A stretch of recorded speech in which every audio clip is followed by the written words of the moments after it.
Bien, mesdames et messieurs, la pollution atmosphérique aux particules fines que connaît notre pays depuis plusieurs jours maintenant est un événement qui mobilise le gouvernement. C'est un événement exceptionnel par son intensité, exceptionnel par son étendue et exceptionnel par sa durée. Cet épisode, qui touche également nos voisins européens, l'Allemagne, le Royaume-Uni, concerne aujourd'hui, à des niveaux différents, 17 régions du territoire national. Au vu des prévisions disponibles à 48 heures, le gouvernement a décidé de mettre en œuvre un dispositif d'urgence pour préserver nos compatriotes des effets de cette pollution. En Île-de-France, dès hier, des mesures avaient été prises par la préfecture de police visant à restreindre la circulation de transit des poids lourds, à réduire la vitesse maximale autorisée et à renforcer les contrôles.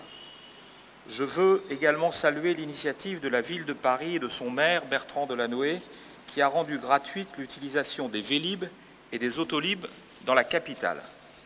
Au-delà de ces mesures, en plein accord avec le maire de Paris, en plein accord avec le président de la région Île-de-France, Jean-Paul Huchon, que je remercie pour sa contribution et sa présence, en accord avec la SNCF et la RATP, les transports publics franciliens seront gratuits à partir de vendredi 14 mars, 6 h du matin, et jusqu'au dimanche soir, 16 mars. Un point sur l'évolution du phénomène atmosphérique sera fait avec l'ensemble des acteurs concernés samedi 15 mars en fin de journée. Faute d'amélioration de la situation et en fonction des prévisions pour le début de la semaine, des mesures d'adaptation de la circulation pourront être envisagées en région Île-de-France. Les autres régions touchées font bien sûr l'objet d'un suivi attentif. Le phénomène n'est pas qu'un phénomène francilien.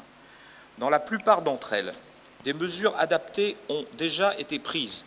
Abaissement de la vitesse dans le Nord-Pas-de-Calais et la Picardie, restriction d'activités industrielles en Haute-Normandie et en Rhône-Alpes, suspension des écobuages en Rhône-Alpes, voilà quelques-uns des exemples des initiatives qui ont été prises dans les régions. Certaines collectivités locales ont pris et mis en œuvre la gratuité des transports en commun.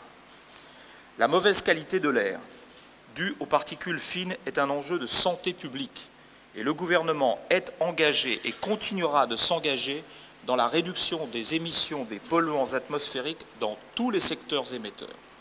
À cet effet, et parce que l'implication des collectivités locales est indispensable, je recevrai au lendemain des élections municipales, comme je m'y étais engagé, tous les acteurs concernés par ce dossier.